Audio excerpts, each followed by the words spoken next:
Hi, everyone. Welcome to the Superfeeler podcast. This is the second episode of the Relationships miniseries, and I am beyond excited to finally meet Scott, who I've heard so much about. Scott is Shannon's husband. You know Shannon from basically every other episode of this podcast and some episodes of her own. So, Scott, welcome to the podcast. I know that you've probably heard a lot about Superfeelers and all that jazz. Curious, just to start us off, do you want to tell us a little bit about, either of you can start, do you want to tell us a little bit about your relationship and how it kind of kicked off? Yeah, well, I can do that. We were both previously married, and my marriage didn't work out. Neither did Shannon's. And then, a few months... Surprise, you're actually both still married, and this is just like a really cool coming out. Yeah, just kidding. Yeah, and we were sort of in our late 20s, in our local area where we grew up. We actually went to school together, and then it didn't have much to do with each other at school, and then we were out. We reintroduced ourselves to each other at the pub one night. Cool story, that pub didn't burn down a couple of months later, so and then the rest is history, I guess. So you guys must have gotten together you guys must have gotten married super early, both of you. My first marriage didn't last very long at all. Oh, okay. So you were like mid-20s or something? Yeah, or late 20s. Okay. Yeah, because we met about 29 we were. But Shannon, you got married super early? Because weren't you married for like 6 or 7 years?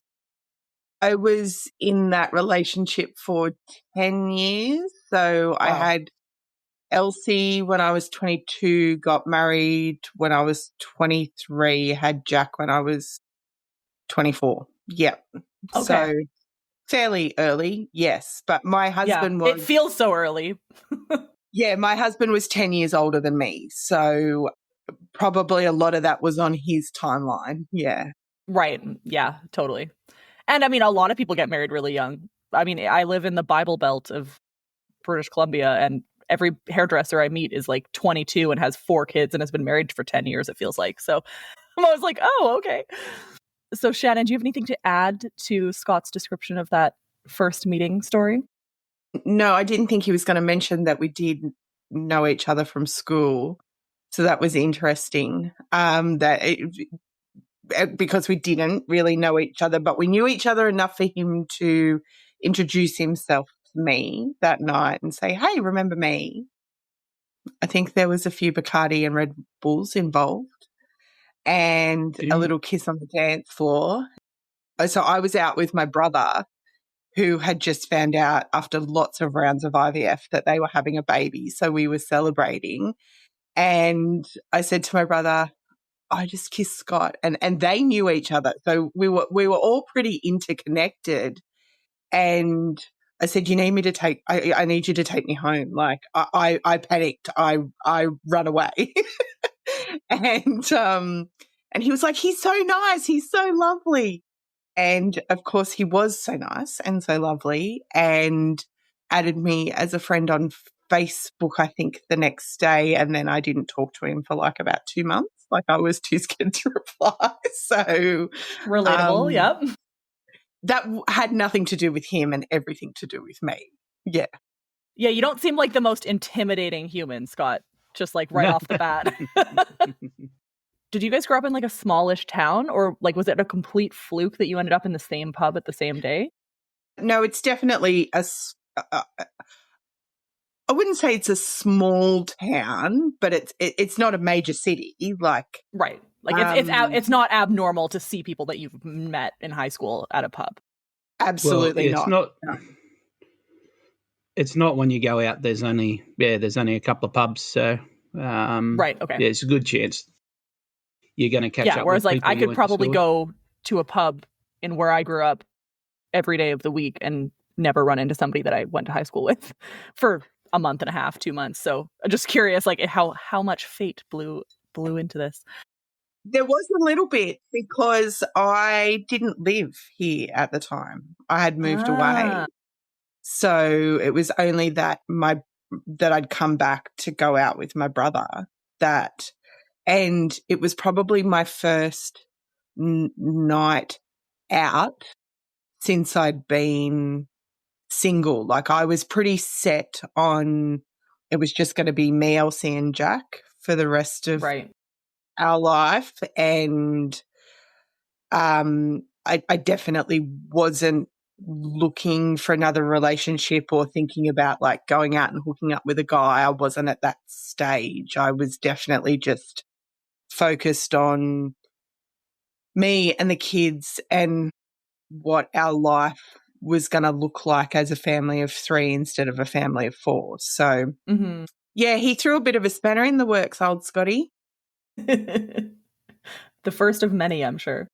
How long had you both been divorced or separated when this happened? I think so. I'd separated in the April, and I think you were June, Scott? May. So April, yeah. So I was April, he was May, and then we met in, I think it was late July. So it was only a few months that we'd been separated. And then our first date was in October. Right. What I love about this is that you weren't super rushing into it, because I think I talked about this on the first episode of this miniseries with my husband, is every time I get really obsessed with someone and want to rush into it, it just backfires so fast. And so it's not only did Shannon ignore you for 3 months, which, that's a stop skill or a pause skill that you didn't even know you were doing, Shannon. But also just, it sounds like you were actually being quite intentional about like not rushing into anything, because neither of you were trying to find a rebound immediately. That was sounds like definitely the case once we did start dating. We were really, really cautious of the kids, and we didn't want to do any damage to Shannon's kids. And so we did dating for quite a while, and we made sure that it was a thing before Shannon introduced me to the kids. And then we sort of dated semi-long distance, hour away from each other for about a year and a half before Shannon and the kids moved in here, and the rest is history. That's awesome. And did you always want kids, Scott? Yeah, that was definitely, Shannon can talk about the question I asked her on that one. That was definitely high on the agenda. Right. So, Shannon's kids were, just part of the package for me, and brought me a lot of Happily. joy. Yeah. And still continue to bring me a lot of joy. Yeah. Is their dad in the picture at all? I actually have never asked that question. Yeah, he is. So the kids have always had a relationship with their dad. It was sporadic when they were young. We had a pretty good setup initially after our separation. He was a chef, so he worked weekends, which made it really difficult because the kids were in school. So I used to leave my house and he would come to my, like, obviously I'd be there when he'd arrive, but I'd go and either stay at my friend's across the road or my mum's place, and then he'd come and stay at my house where I lived on the Sunday night. Often I worked at the school, so he would come. Is that Gus? It is Gus. He's literally 2 doors away screaming at us. So he would. It's okay. He would come up and stay at my place and come to the kids' school and work in the canteen and stuff while they were at school, and then he'd go back to work. So we had a pretty good arrangement in those early days. That looked a bit different after he got into a relationship with someone else. Like, obviously, that's not going to look great for a new partner for him. And he moved to Sydney. So the distance got further. So the kids he's always been in the kids' lives sporadically early. But as they've grown up, like, they've always been in contact with him. And it was only a couple of weeks ago we all went out for dinner for Jack's birthday, and we all, have a really amicable, even at times, I would say, enjoyable relationship with each other. So That's so important. My parents were, I mean, they're not best friends, but they work in the same field. And so they run into each other a lot. And when they got divorced, I was like not 10 and my sister was 7 or something. And they like put in their separation agreement that they were going to live within a certain amount of kilometers to each other for that reason. Because my dad's American, right? So he could have just been like, okay, well, I'm just going to go back to the States. And I just think it's so important to, when safe, obviously, to try and do that. I think that's great. It's so funny, Shannon, trying to ask these questions because I'm like, I feel like I already know some of these answers, but for the sake of everybody else, when did borderline personality disorder first come up in your relationship? So I was diagnosed in hospital after a suicide attempt. So we had lived for a very long time not knowing that borderline was the thing that I had.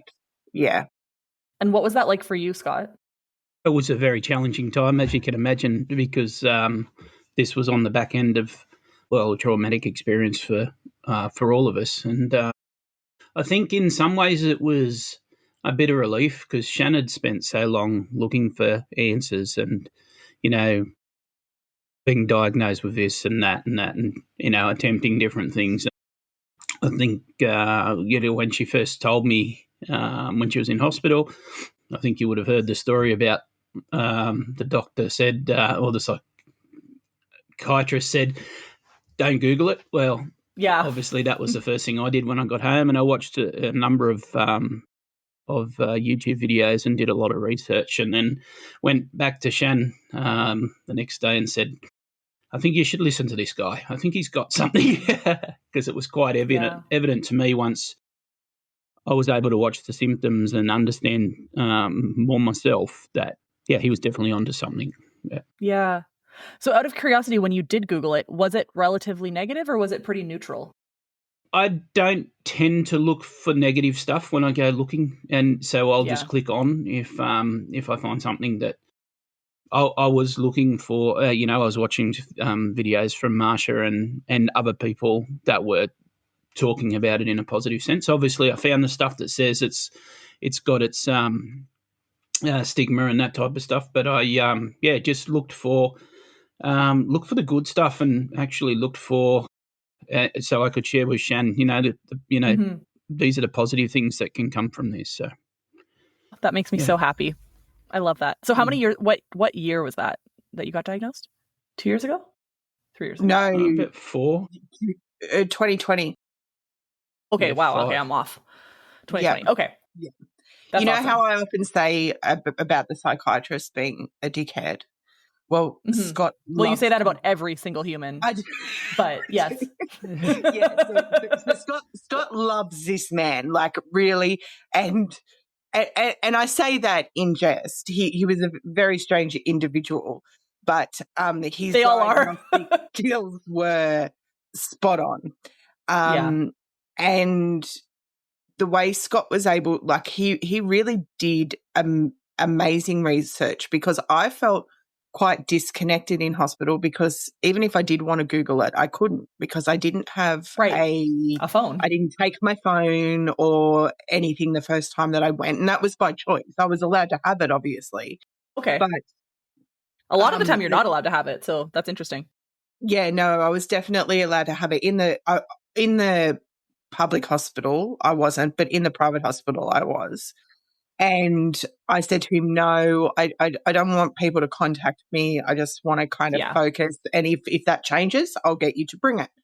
And the hospital didn't give me a lot of information. So I kind of got a diagnosis, and that was that. And there was nothing I could do with that. So I didn't understand what it meant or what it looked like or what the challenges would be. So Scott going home and doing that research and coming back, and he explained to me that there were some subcategories across borderline and where he thought I fit and why he thought I fit there. And I think ultimately that it was the best way to be introduced, because I was being introduced to it by someone who cared a lot about me. Yeah. But who also knew the intimate details of who I was as a person. You can't, after a few appointments with a psychiatrist, be able to explain the complexities of every single thing that you're facing. So to have Scott come back knowing the full picture of everything and what it's like to live with me and who I am behind closed doors, because obviously the version of me that he gets is different to the version that, my friends get or my work colleagues get. Hearing those things from him was very powerful for me. Mm-hmm. And as you mentioned, we'd had a really traumatic time leading into that. There was some stuff there that was really difficult for him, and he probably won't mention it, but like there were times where he was walking on eggshells around me because he didn't know how I was going to react to things when we were living in such a pressure cooker of so much stuff going on. And we had, and it was the back end of COVID as well. And we had all of these extra additional things to deal with. And I'm not going to give details, but for context for the listeners who haven't heard other episodes, their family was going through a very traumatic experience as a family unit. Is that safe to say? It wasn't just you, Shannon. It was a family trauma that happened, and then trying to deal with that was what kind of led to this. Yes, and there was other parts mixed in with that as well. Like it was really existential crisis. Like it was bad. It was as bad as you could get. Yeah. So dealing, I can't imagine, with the things that we were managing without having mental health conditions thrown into it would have been challenging for anyone.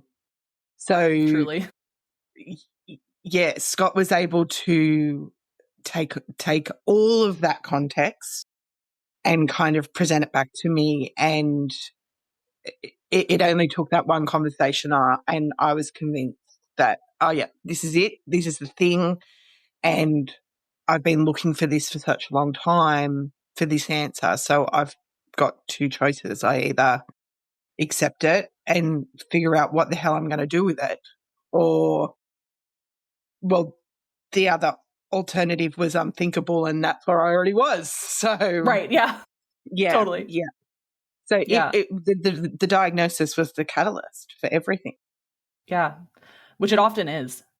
It was really the perfect storm for a crisis and a crisis reaction. So it was just lucky that we were able to get Shannon to a safe space where she could get the help to get well to start with, and then understand, and then head forward in the right direction. I think we talked a lot about it's not that important to put labels on things and that type of stuff when it comes to mental health, but I think with BPD, it is quite important to get the right diagnosis, because the treatment is so different than everything else. Yes, totally. And I think a big part of what kept me attracted to Shannon through the time was she was always trying to get help. She was always trying to reach out and get the support she needed.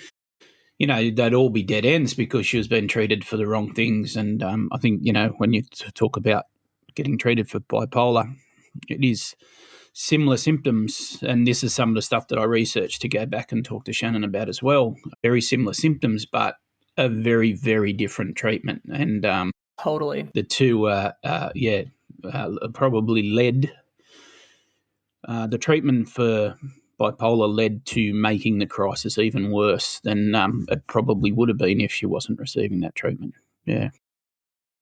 Yeah, that makes so much sense. So what does a healthy, supportive relationship look like to you two? Because clearly you have it. That's very obvious. Maybe I'll start with Scott. Yeah, I think I could speak of before the diagnosis. Probably not as healthy. Look, answering a lot of calls, I think, is probably what I've noticed the biggest difference. So prior to something would happen, there'd be an emotional response, and Shannon would need to talk it through with someone. Generally, that when it was, she'd obviously manage herself to the best of her ability. And then when it get to that point where she needed some support, she'd reach out. It'd be a pretty wild phone call to start with, and then we'd work through it, and then just put some logic into the thinking. I think for me, that's been the biggest change. Shannon manages 99% of that stuff. I get one phone call a year now, which is cool. I think that's pretty normal for any relationship. So 1 or 2 calls a year, and we just talk it through. And it's something we've supported, each other with. I think, and being able to understand where that's coming from now is a lot easier for me to have those conversations and then go back to work and think, oh, where did that come from? Now it sort of makes a lot more sense to me. While Shannon was in hospital, we talked more than we'd ever talked before on that personal level. We shared a lot of stuff, and we sort of committed to each other that, we'd be honest with each other when we didn't feel okay. We've got a few rules, I would say, that we stick to, which really help. And we'll talk to each other a lot earlier than we did before, and I think that's really important. And we'll call each other out too. Like I often call Shan out, and even if she is okay, even check in and say you're right, and probably do it far more often than most couples would. But it's something we are committed to doing for each other during the process. Yeah. Do you mind me asking what those rules are? We've got a few. Don't drink if you're mad or sad. That's a really good one. Yep. That's a good life rule. Yeah, but we stick to that. Well, Shannon can talk about the ones if there's any rules back towards. But it's mostly about calling Shannon out, and we had that discussion where, like even yesterday, just checking in and saying you all right, or like if there's some more than normal amount of stuff going on, we'll check in with each other more often.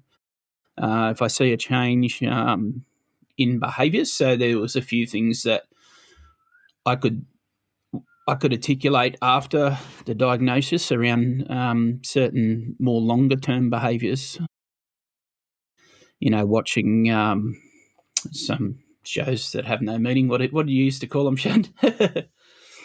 She's got a name for it. He's referring to the Real Housewives. Yeah, yes. I mean, those have plenty of meaning. Oh yeah.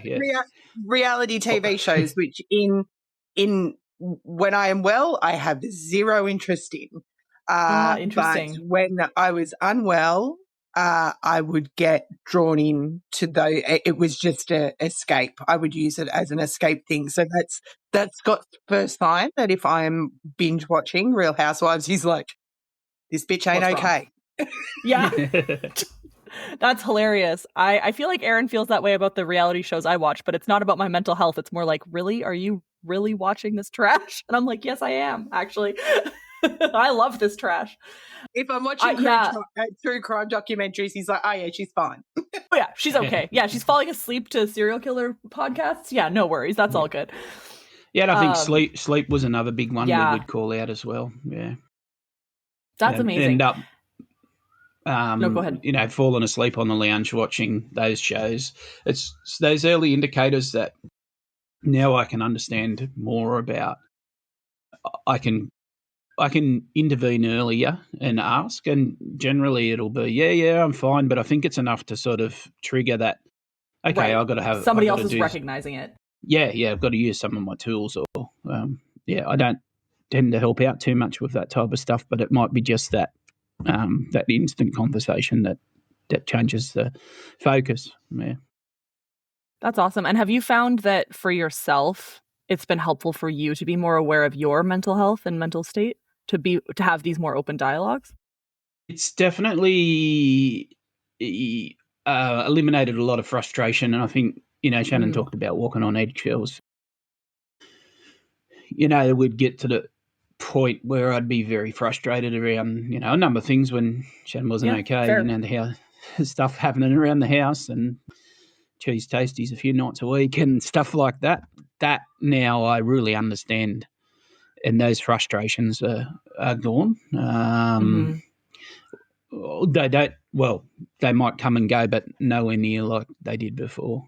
And I definitely really articulated it to start with, in the way that I felt like I was walking on eggshells all the time. And it's not that we argued at all, or we didn't really ever have any disagreements between each other. It was just that I didn't want to trigger Shannon in any way, and so I like overly cautious, basically. Yeah, really, really cautious. That's what the walking on eggshells were, is that, I was taking care not to say this or do this because I know that I didn't want to get but that's completely gone now. And, big difference. And I say to a number of people that diagnosis, and that's why I like the doctor,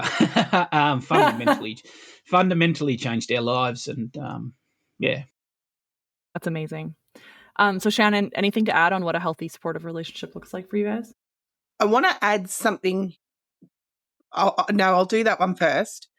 So communication, obviously, as Scott mentioned, now I have the capacity to regulate my own emotions in a healthier way. I think I'm better at supporting him as well than what I was before. And it's unusual to have this conversation because our relationship wasn't fraught with a whole heap of problematic things prior to all of this happening. Anyone externally looking in would go, these guys are great. We had a lot of fun. We liked all of the same things. Outside, it looked really good. But what was happening for me, there was definitely a lot of anxiety, like extreme anxiety, because I didn't understand what was happening inside of my body. The intensity of, and I could see as a rational person that the intensity of my emotions or my reactions to things wasn't in line with the thing that was occurring. So then there's this aspect of, am I crazy? Why can't I control this?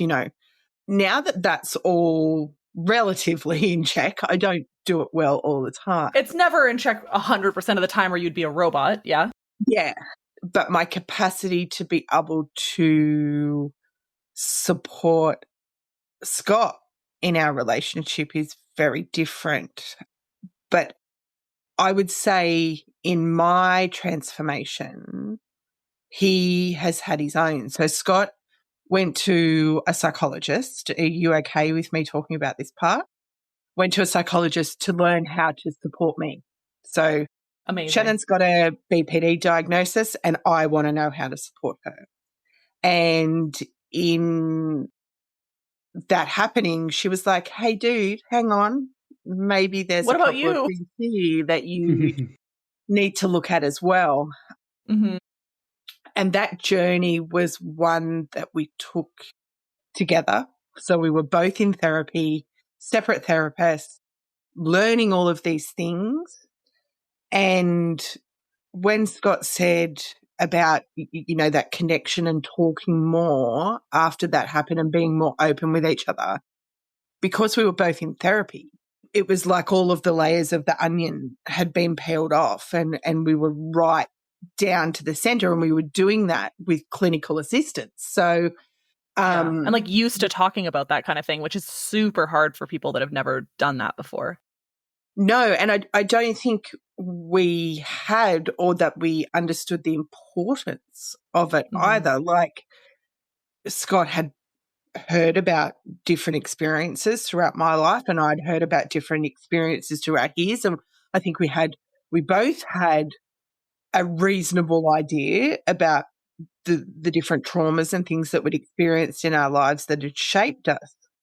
But this was a whole new level of understanding and exploring and doing that together and learning to be vulnerable with a partner in a way that I had never been before was huge for me. And we really, while we made the commitment to honesty and communication, vulnerability was the other thing that we really committed to at that time. And it didn't matter how ugly it looked or how many times I needed to crawl into the little spot on his shoulder or whatever that was available. But it wasn't just for me, it was for him as well. So he was able to say, I'm really struggling with this, or, I'd had a suicide attempt. He was extremely concerned for my safety. Yeah. How could you not be?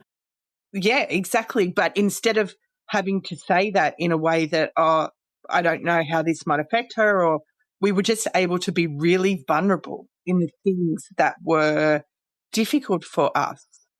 And I think that experience is changed my perspective on vulnerability completely, not just in relationships, but in the world, and how important it is to be invited into vulnerability with people. Because when we did that for each other, it completely revolutionized what was already a pretty great relationship. It just made it so much better. So, and the other part that I wanted to mention was through that, I think, and through Scott's journey with my mental health stuff, and then his own journey into therapy and him understanding more about mental health, it's changed who he is too. So not only am I doing so much better and have tools to be able to make my life easier, Scott has some of those tools as well, and then has gone out in his own world and his own workplace and has this incredible capacity to use vulnerability and our own lived experience to support other people in his life. And I think that just makes me so proud of him. Like, given that my suicide attempt was the most shameful thing that I've ever experienced in my life, what has come from that has not only benefited us, but the people around us and, his people in his world. And I think that's because of the work that we did together, which is pretty profound considering it's, I don't know if there'd be many people who'd say maybe my suicide attempt was the best thing that ever happened to me. But I don't know that you would disagree with me, Scott, would you? No, I think it was definitely a life-changing moment for us and our family, but particular self, you're living in obviously a much better life now than you were in the lead up to that. And it's just that knowledge and tools and the work that you've done during that period that's completely changed your life. Yeah. It was the work that we did, darling. Yes. And continue to do, I want to say. Yeah. Because it's not an end state, right? You're going to be doing that forever. Just on the back end of what Shan said then, like, I've taken this into my work. I work in a heavy industry, dominantly male dominated. Mental health's a really big thing. The work that we did during the period, I did a lot of research into trauma and did a lot of study on trauma as well and the impact that has on people, as well as all the BPD stuff and supporting Shan with that. I think the big thing that really, really helps me is Shan and we had an agreement back then as well. We talked about in the months afterwards around giving me permission to share the parts of the story that are relevant to what I'm dealing with at work and the people I'm talking to at work. It's so powerful to share real life lived experience in those scenarios. Hey guys, this is other people. This is the type of stuff that everyone deals with. It's not just you. And then be able to share little bits and some of the work we did and that type of stuff to really help other people. And that's, apart from our relationship being stronger, this whole experience has just made me, I'm a people leader at work, and I spend a huge amount of time with people, and it's changed the way I do my job. well, Shannon allowing me to, or giving me permission to share parts of that story. But it was that vulnerability between us and the power I could see from that in the moment. And now I use that vulnerability with myself at work. It's just fundamentally changed the way I lead. The people you work with are so lucky because especially in male-dominated fields, it just doesn't get talked about enough. And I mean, I don't know about in Australia, but in British Columbia, Canada, where I live, we have a really, really bad overdose crisis. It's horrible. So many people are dying from fentanyl and contaminated drugs. And people always assume like it's people who are unhoused, who are poor, who are whatever. And actually, I don't know the number exactly right now, but for the longest time, the highest amount of deaths were people working in trades that lived in their own homes and died alone because they just didn't have anybody to talk to about anything that was going on. And it's devastating, right? These are all youngish men who are just struggling by themselves. And I'm sure you have changed a lot of people's lives by being open about this, which I appreciate and thank you for.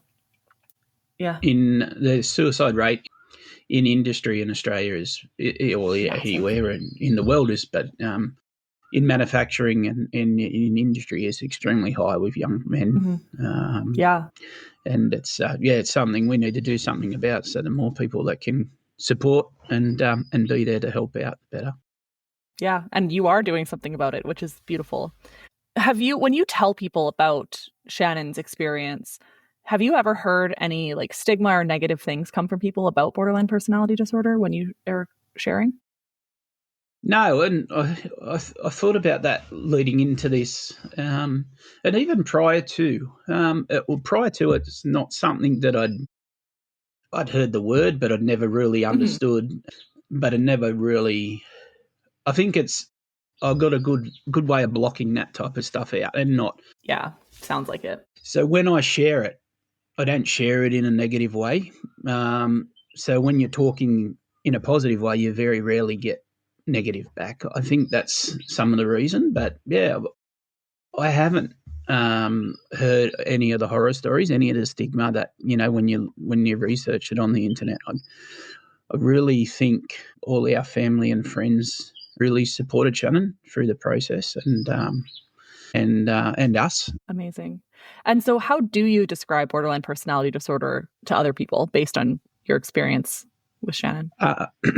If I'm going into detail, I talk about the emotions and the waves of emotions and how quickly they can change. That was, I guess, when I done my research, the bit that sort of explained it best to me, and I often refer it to in that way when I'm explaining it, compare it to depression and sometimes bipolar, because it really helps explain the speed in which the emotions change.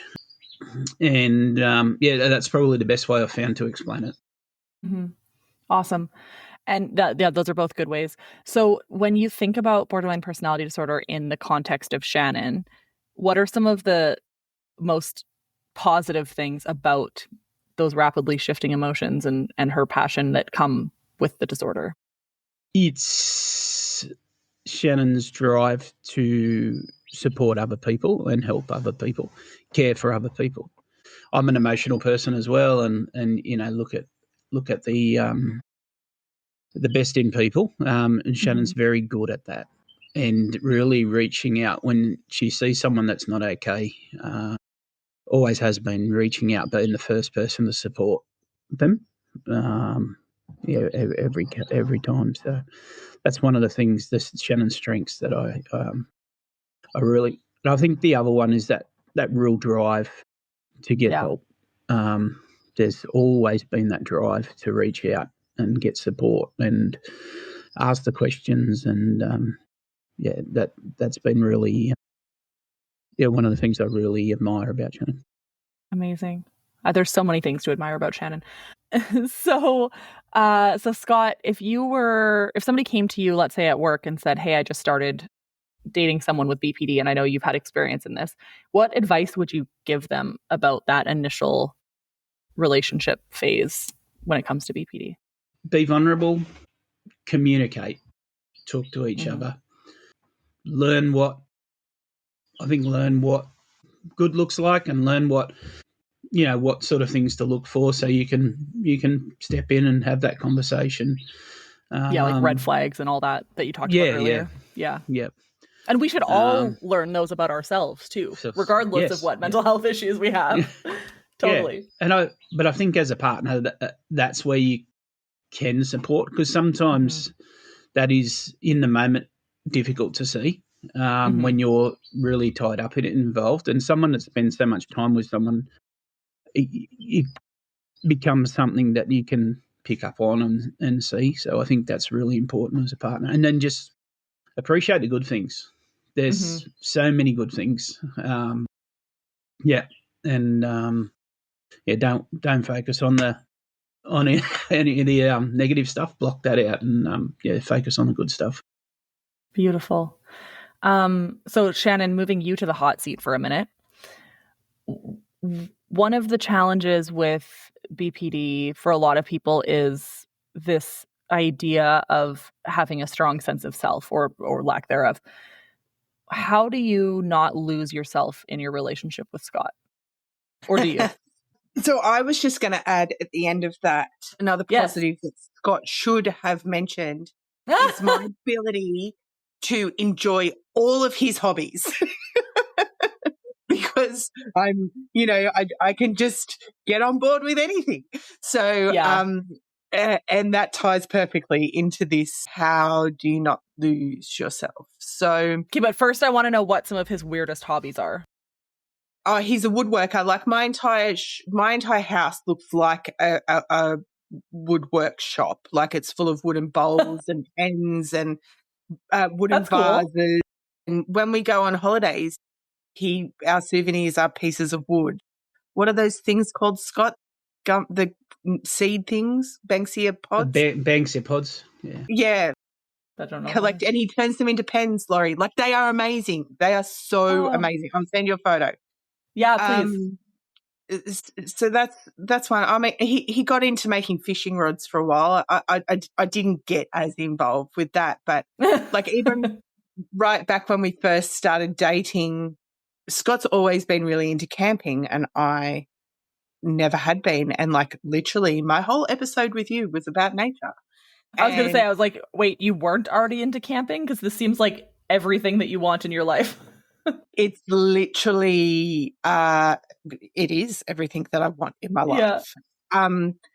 I wouldn't say that is me being absorbed into Scott's personality. I would say Scott's ability to provide me with experiences, and this really has nothing to do with BPD. Oh, maybe a little bit, because like I do get excited about new things. Like I really love trying new things. So when he puts these new things on the table, as the curator of all of our adventures, I find new things that I love. So I wouldn't say I get lost in his identity. We are still two very different people. And I think we make it pretty safe for each other to be who we are. Mm-hmm. I idolize him, which is positive and negative, cases, but can also bear curse, because I obviously then it doesn't give him a lot of wiggle room to stuff up, right? Which he doesn't do. Dickhead. That word kills me. It makes me laugh so hard. That is like not a word we use in Canada, and it's entertaining as hell. How many times a day, Scott, would I call you a dickhead? A fair few. Yeah. I mean, I talk to Shannon maybe 2 hours a month, and I think that she has said it in my presence, not about you, but in general, probably like 5 times a month of the 2 hours a month I talk to her. It's so good. Anyways, sorry. I don't know that I get lost in his identity or that I absorb into it. I just really like him, and I feel quite safe to be my own person. Like there's still a lot of things we disagree on. Yeah. There's certainly no illusion that, you know, we have to be aligned on all of the things. But for me too, like when it comes to like the big BPD relationship stuff, like splitting and stuff, I don't split on Scott. I can't really. I mean, does he piss me off? Yes, of course he does, the same way as I do him. Yeah, totally. And I think that's normal in every single relationship. When you spend the majority of your time with one person, like they are going to get on your nerves at times. But that is very few and far between. Splitting for me, I think, is more prevalent in female relationships than what it is in romantic relationships. So I don't think I'm the stereotypical BPD person as far as that kind of thing in relationships. And even if I do get cranky, I've got BPD, so I'm only going to be cranky for 30 seconds or whatever. You'll be fine. Totally. That is one joy of it, isn't it? You're like, I mean, at least the bad parts don't last all that long. Yeah. It's probably confusing. So, you said obviously every relationship has conflict, because if you live with another human being for more than a week, you're going to have some sort of conflict. How do you go about repairing that conflict? Is it just the communication that you've talked about throughout? I think I go out to the shed and make another bowl. Perfect. Especially if the fight is about too many bowls, right? That's the perfect solution. I think conflict for us might look a little bit different too, because one of my biggest triggers is feeling like I'm in trouble. It's a deeply rooted thing. We're very aware that this is my trigger, and Scott is very mindful that when something gets brought up where he's annoyed or he's pissed off or I've done something that he doesn't enjoy, if he's going to broach that with me, he's generally quite mindful about how he does it, knowing that it's going to trigger you. Yeah, I can very easily revert back to that feeling of like I'm a little girl who, is getting in trouble and I don't understand why. So we don't have a lot of conflict ever. Like, we have a lot of pretend conflict where we're just like really just taking the piss out of each other, silly make-believe arguments about, putting the blankets on because Scott's freezing, which is just kind of part of our stick, but we're not really, I think if there is a problem, we don't yell, we talk. And that kind of just works for us. I think we're just to go on the things we do, we're so really good at molding both people's likes into the activities we do. So we like camping, cooking, all that type of stuff. And Shannon says that it was my hobby, and it was something that I was definitely well and truly interested in before meeting Shannon. But I think we're able to really mold things that Shannon likes into things that I like and do stuff together. And we do that in all aspects of life. It's not just, one-offs and that type of stuff. We sort of work out, we're going to do this. Let's make it good for everyone. We did the same with Elsa and Jack when they were with us. Charlie's a different kid, and he's interested in different stuff. So when we do things, we do it so everyone enjoys an aspect of it. And I think that's really important, that they're not just doing it for me. We're not just doing it for Shan or the kids. We're doing it for all of us. And, we become tolerant to that hour that we're doing something for the other person, but then really enjoy that because they're enjoying it as well. So I think we do that really well. and always have. And I think that's some parts of why we can enjoy our time with each other together. Yeah. The other thing too, I think I 100% agree with that. And I think everybody in this family has agency, not just in the things that we do, but even in how the house runs or communicating. Like, we've got a pretty amazing 11-year-old son who, can say, Mum or Dad, what you just did made me feel this way. And we have this thing called a do-over where we'll try it again and we'll try and do it differently. And so us modeling that has obviously fallen down to him as well. Yeah. But the other part that I wanted to mention, and I've just had a brain snap and I can't remember what it was, talking about agency, doing the things that we love doing. So a question for both of you, and I'm trying to figure out who I want to start this one, but I'll leave it to you guys. So what message of hope would you share with someone who has borderline personality disorder, who really wants a loving and healthy relationship, but thinks it's not possible for them or is afraid it's not possible for them? I'll start. I didn't ever think that I deserved a relationship that looked like this. I grew up with a mum and dad who had a lovely, standard, healthy relationship. I don't think I thought that I deserved that.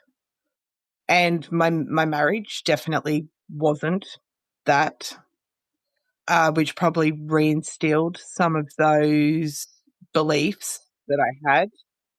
And I would say from a borderline perspective, it's where I struggle with our relationship the most, because there is a lot of time that I think Scott could do better. I know he's never done anything to make me feel that way. That is a perceived thing that exists inside of my head and is not rooted in reality. I've never once felt like I am not, well, me and the kids are not his priority.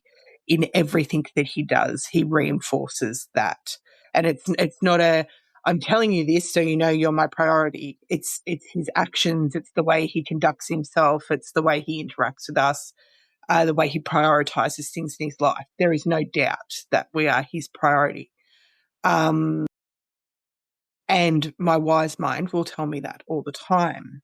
My emotional or unreasonable mind tells me that he could do so much better, and makes me sad that I feel that way, because I know given the choice, he wouldn't choose different. And that's just something I'll keep working on. And that, I suppose, a goal for me for the future is that one day I get so good at this, building myself up and self-esteem and all of those things that come with having BPD, that I don't feel like that. So it's not normal, it's not natural, but well, it probably is natural for us, but it's the one thing that, I hope will change, and that I'll feel, it won't play a role in my thought patterns anymore. Interesting. Thanks, Shannon. Scott, how about you? Anything you'd want? Yeah, for me, I think honesty, like really share, be vulnerable, share what you're, what you're feeling and where you're at, and communicate in that sense.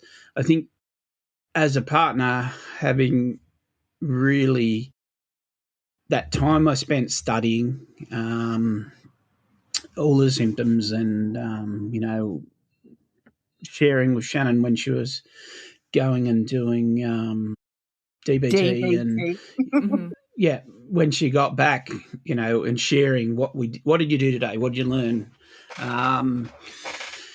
Really helped me understand what Shannon was going through, and then I could be a much more caring, supporting partner, because it wasn't confusing to me anymore. It was like, oh yeah, that makes sense. And now when I see it, I'm like, yeah, that's Shan. That's what she's doing. Yeah, exactly. Yeah. That's Shan. That's and I can be much more supportive in that place then, because I have the knowledge as to what's going on.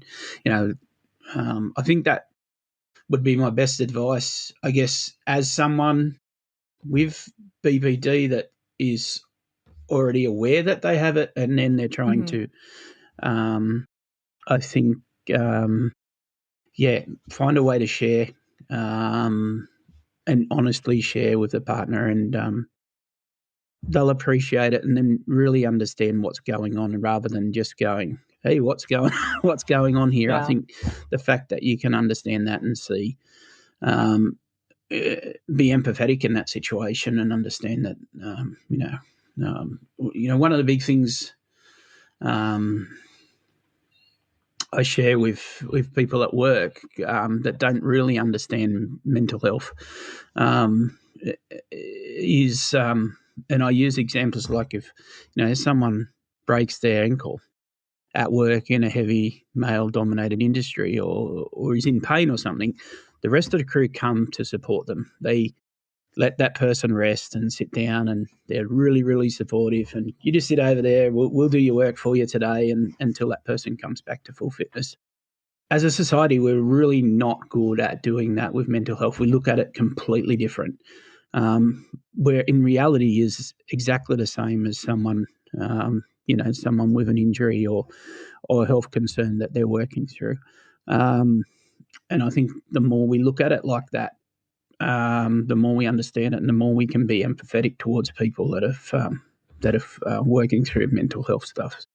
I hope that answered your question. It does. It absolutely does. And I think, just hearing your guys' relationship and how important that communication and openness is in itself is a bit of a answer to the question, because a lot of the time, one of the most common questions I get asked by people who are single and looking for a relationship, and have BPD, is, should I tell the person that I have BPD, or should I not? And my answer is, yeah, you should tell them, because you're never going to survive this if they don't know. And if they find out eventually, because I was in a relationship for a long time, and then when I got diagnosed, I didn't tell him for a year or two, and then I finally told him, and it went horribly. Well, that person was never going to be supportive. And I could have saved 2 years of my life by telling him immediately so that I didn't have to waste my time, right? And I think your guys' focus on not only that traumatic experience then blossoming into this ability to have, like, this, from what it sounds like, the strongest relationship you've ever had, is really a testament to the fact that you have to know what's going on. Not just the person experiencing the disorder, but also the person living with the person experiencing the disorder. If you don't know what's going on, the whole world feels so volatile, I guess, is a good word for it. Just like stressful, because you're constantly wondering, is this going to cause an issue? Is this going to trigger someone? Is this going to result in another mental health crisis that I'm not aware of? And once you know what they're doing in DBT, once you understand where some of these behaviors are coming from, it sounds like your entire life changed. And that's just such a good example of exactly why my answer is always like, you may as well tell them now or soon. Yeah. I 100% agree with that. I think if, to be supportive, and you need to know, as a partner. And I think if they don't accept it, as you said in that, if you share it in the right way and explain, they don't accept it, they're not the right person for you. Yeah. It's never going to work. Ultimately, I think to be successful in a relationship with BPD, you need someone who's going to accept that and support you. Very, small amount of times where you need support. Mm-hmm. And I guess from advice, it's definitely not every day. It's it's far and few between. But that's part of being in a relationship and in a trusting, honest relationship is that you support each other. Shan supports me all the time as well. So, and that's what a relationship is, about caring and supporting each other. I mean, you cannot do that without honesty and trust. And I think the only way to do that is to share. And I think the other thing is, as the partner with BPD, it'd be a very hard life to live trying to hide that all the time. And I don't want to tell this partner that I've got these symptoms and I'm just going to try and hide it and then pretend to be someone else my whole life. And I think what's the Shannon point? and I have talked about that a bit, and that is really hard, really, really draining on a person to pretend to be someone they're not. Totally. We already have to do that in certain contexts. You don't want to have to do that at home. Yes, exactly right. That's where you need to be yourself. Yeah. I was thinking about that, Laurie, in context to you asking Scott before, did you always know you wanted to have children? And the thing I didn't add to that was that Scott mentioned to me in our very first phone call, asked me if I was willing to have more kids. The first time we talked, and he was just like, this is a non-negotiable for me. Like, I want to be a dad. And I know you've already got 2 kids, so am I going to invest my time? He didn't say this, but I'm assuming the thought pattern is, am I going to invest 2 years of my life to see if this is great before I mention to you that I really want to be a dad? And then you say, oh, no, I'm not willing to have more kids. It's almost identical. And I understand why people with BPD might think it's not safe to share that thing. But if you're willing to invest in something, you need to do this. And from a person with BPD's perspective, relationships like this are possible. Relationships where you have supportive partners who actively chase your dreams and goals and want you to succeed. These types of relationships are possible, and there are people out there like Scott and Aaron, and I know that there's other super feely partners who genuinely can help. And if you have the capability to be honest about what this looks like for you, there are people out there who will not only accept it but embrace it and make your life truly worth living. So, yeah, my advice is never to hide it, because the right person will give the right response. Absolutely. Although I do want to not critique, but I want to comment on one thing that you said there, which is something along the lines of, you can find a person that will make your life worth living. Essentially, long story short, no other human is going to make your life worth living. Yeah, right? Yes, I agree with that 100%. They can make your life so much better, but you cannot go into a relationship thinking that they're going to make your life worth living.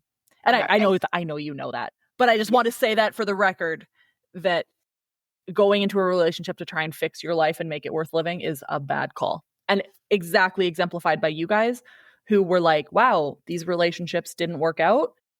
And then you randomly met again. And neither of you went to that pub looking to find the next person that you were going to be with. At least not that you'd say publicly. And I think it's the same way. I didn't go into my relationship with Aaron trying to find the person I was going to be with for the rest of my life, because every time I did that, it backfired tremendously. So that was the other thing, Laurie, you just made me think about the thing that I forgot about before, which is outside of each other, we both have independent lives. So while there's lots of stuff that we enjoy together, we still have our own separate trajectories. So we don't live in each other's pocket. He does things that he loves. The boys are going off to car racing next weekend. This weekend, I'm spending all weekend hanging out with you guys podcasting, and with Megan podcasting. Literally all weekend. Yeah. So we had, while the predominant part of our life is together and it's sharing experiences and the things that we love with each other, we also have separate interests, which I think is really, really healthy as well. So you just critiquing me reminded me of the thing that I was actually going to say earlier. You're so welcome. You're so welcome. Awesome. Well, thank you both so much. This was so much fun. Scott, I literally one day will meet you in person. I mean, I'll meet both of you in person, but now I'm even more excited to meet Scott in person. And you can cook for me because I see your cooking online and it looks absolutely delicious. And I think, Shannon, what I learned from this conversation is that you like food because both of your long-term partners have been very good cooks from the sounds of things. So I get it. Thank you both so much. I hope you get to have a nap today. Yeah, I'm sure this is not going to be our last conversation. Cheers. Thank you. Thank you. Thank you so much for listening to the Superfeeler podcast. This episode was recorded on the traditional and unceded territory of the Matsqui and Sumas First Nations. If you'd like to learn more about the Superfeeler podcast, share your story, or participate in the Superfeelers Club, which is our peer support group, it's totally free, virtual, and open to anyone who experiences intense emotions or has borderline personality disorder, please check out the link in our show notes or go to laurieedmondson.com. If you would like to support the show, we would very much appreciate it. There's an option to do monthly small donations at whatever denomination you'd like, and you get bonus content, extra resources, and extra connection to me. That can be found on patreon.com/superfeeler or again in the notes below. Thanks again and have a great day.